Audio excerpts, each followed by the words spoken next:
Shahad, Kozhikode medical കോളേജൊക്കെ ഈ Covid കാലത്തൊക്കെ നടത്തിയ പ്രവർത്തനം പറയാതിരിക്കാൻ കഴിയില്ല. ഓരോരുത്തർക്കും അതറിയാം. ആ ഡോക്ടർമാർ ഇന്ന് സമരത്തിലാണ്. എന്താണ് അവിടെ നിന്ന് പറയാനുള്ളത് അവർക്ക്?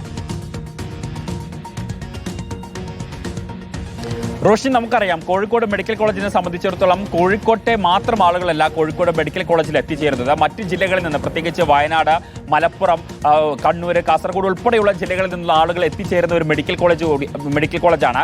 ആ ഒരു ഘട്ടത്തിൽ അവിടെ ഡോക്ടർമാർ പണിമുടക്കുന്നു എന്ന് പറയുമ്പോൾ അത് ഗുരുതരമായിട്ടുള്ളൊരു സാഹചര്യമാണ്. PG ഡോക്ടർമാരെ വെച്ച് ഇത് എത്ര തന്നെ പരിഹരിക്കാൻ ശ്രമിച്ചു കഴിഞ്ഞാലും അതിനൊരു പരിഹാരം കണ്ടെത്താൻ സാധിക്കില്ല. കാരണം വിദഗ്ധ ഡോക്ടർമാരുടെ ചികിത്സയ്ക്ക് വേണ്ടിയിട്ടാണ് സാധാരണക്കാരായിട്ടുള്ള രോഗികൾ മെഡിക്കൽ കോളേജ് പോലെയുള്ള ആശുപത്രികളെ ആശ്രയിക്കുന്നത്.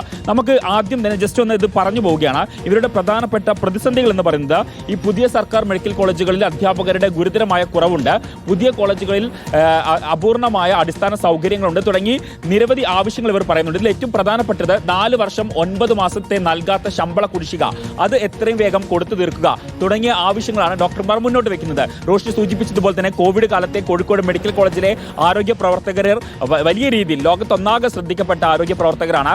അവരിപ്പോൾ നമുക്കൊപ്പം ചേരുകയാണ്. ഡോക്ടർ ബാസിദ്, ഇപ്പം ഈ സമരം ഇന്ന് ആരംഭിക്കുകയാണ്. പല ഘട്ടങ്ങൾ നിങ്ങൾ സർക്കാരിന് ഇതിനോടൊപ്പം തന്നെ മുന്നറിയിപ്പ് നൽകിയതാണ്. പക്ഷേ വീണ്ടും സമരം, ഒരു പ്രത്യക്ഷ സമരം, അനിശ്ചിതകാല സമരത്തിലേക്ക് പോകാനുള്ള സാഹചര്യം എന്ന് കഴിഞ്ഞ ജൂലൈ മുതൽ തന്നെ നമ്മൾ സമരപാതയിലാണ്. പല രീതിയിൽ ഞങ്ങൾ ഗവൺമെൻറ്റിനോട് ഞങ്ങളുടെ ആവശ്യങ്ങൾ, വിവിധങ്ങളായ ഞങ്ങളുടെ ആവശ്യങ്ങൾ ഉന്നയിച്ചുകൊണ്ട് ഞങ്ങൾ കഴിഞ്ഞ ജൂലൈ മുതൽ ഞങ്ങൾ സമരപാതയിലാണ്. അതിൽ ഒന്ന് പ്രധാനപ്പെട്ട ആവശ്യം എൻട്രി കേഡറിലെ പേ ഡ്രോപ്പ് പരിഹരിക്കുക എന്നുള്ളതായിരുന്നു. അത് ഗവൺമെൻറ് ഭാഗികമായെങ്കിലും പരിഹരിച്ച് തന്നിട്ടുണ്ട്.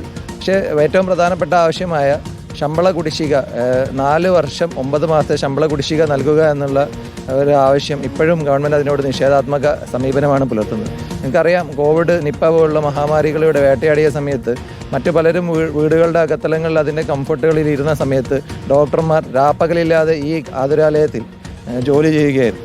ആ സമയത്തെ കുടിശ്ശിക, ആ സമയത്തെ ശമ്പളം തീർത്തു തരാനുള്ള ബാധ്യത ധാർമ്മികമായെങ്കിലും ഈ സർക്കാരിനുണ്ട് എന്നുള്ളത് സർക്കാർ ഓർമ്മിക്കേണ്ടതാണ്. ഇപ്പം എന്തുകൊണ്ടാണ് ഈ ആരോഗ്യ പ്രവർത്തകരുടെ വീട്ടിലെ കാര്യങ്ങൾ സർക്കാർ കാണാത്തത്? വീട്ടിലെ കാര്യങ്ങൾ എന്ന് വെച്ച് കഴിഞ്ഞാൽ എന്താ ഉദ്ദേശിച്ചത്? ഈ ശമ്പളം കുടിശ്ശിക ഒക്കെ വരുത്തുന്നത്. അതുകൊണ്ടാണല്ലോ നമ്മളിപ്പോൾ ഒരു സമരപാതയിൽ ഇപ്പം നടന്നുകൊണ്ടിരിക്കുന്നത്. അപ്പം നമ്മളുടെ ബേസിക് ആയിട്ടുള്ള ഇപ്പോൾ ബാസിദ് പറഞ്ഞ പോലത്തെ കാര്യങ്ങളൊന്നും ഇത്രയും നാളായിട്ട്, കുറേ വർഷങ്ങളായിട്ട് നമ്മൾ ഒരു സമരപാതയിൽ തന്നെയാണ്. ഇത് അഗ്രസീവായിട്ട് തുടങ്ങിയത് ഈ 2-3 മാസങ്ങളാണ്. അപ്പോൾ അത് എത്രയും പെട്ടെന്ന് ഗവൺമെൻറ് മനസ്സിലാക്കി ഞങ്ങളുടെ ആവശ്യങ്ങൾ നടത്തി തരിക എന്നുള്ളതാണ് നമ്മുടെ ഇപ്പോഴത്തെ ആവശ്യം. എന്താണ് അടുത്ത സ്റ്റെപ്പ്? എന്താണ് ഇതിൻ്റെ അടുത്ത സ്റ്റെപ്പ്? നമ്മൾ എന്തായാലും ഈ സമരം ഇതുപോലെ തന്നെ നമ്മൾ തുടരും. OP പക്ഷേ കൂടുതലായിട്ട് നമ്മളിപ്പോൾ ചെയ്യുന്നത് OPയും കാഷ്വാലിറ്റി ഒക്കെ നടന്നു പോകുന്നുണ്ട്. എന്തായാലും അവശ്യ സർവീസുകൾ എന്തായാലും അതുപോലെ തന്നെ നമ്മൾ നടത്തും. എന്തായാലും ഈ ഒരു സർക്കാർ ഇതിനൊരു പരിഹാരം കണ്ടെത്തണം. 19-ാം തീയതി മുതൽ ഈ ശസ്ത്രക്രിയകൾ അടിയന്തരമില്ലാത്തതും അവസാനിപ്പിക്കും അല്ലേ? അതെ, 19-ാം തീയതി മുതലാണ് അങ്ങനെ. പക്ഷെ നമ്മൾ ഡോക്ടർ എന്ന നിലയിൽ കഴിവതും രോഗികൾക്ക് അത്യാസന്ന നില തരണം ചെയ്യാനുള്ള കാര്യങ്ങൾ നമ്മൾ എന്തായാലും ചെയ്യും.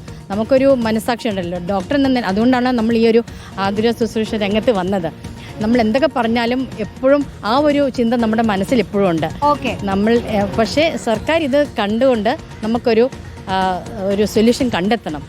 അതാണ് റോഷ്നി. എന്തായാലും ഇവരെല്ലാവരും തന്നെ ഡോക്ടർമാരാണ്. അപ്പം ഡോക്ടർമാർ ആയതുകൊണ്ട് തന്നെ അവർ ഈ മേഖലയിലേക്ക് വന്നത് തന്നെ ആളുകളെ പരിചരിക്കാനാണ്, അവർക്ക് ക്ഷേമം നേരാനും ഒക്കെ വേണ്ടിയിട്ടാണ്. അപ്പം അവരെ സംബന്ധിച്ചിടത്തോളം ഒരു സമരം എന്ന് പറയുമ്പോൾ പോലും അതിന് ഒരുപാട് പരിമിതികളുണ്ട്. പക്ഷേ എന്നിട്ടും അവർ ഗതി കെട്ടുകൊണ്ടാണ് ഇത്തരത്തിലൊരു അനിശ്ചിതകാല സമരത്തിലേക്ക് കടന്നിരിക്കുന്നത്. ശരി. അപ്പോൾ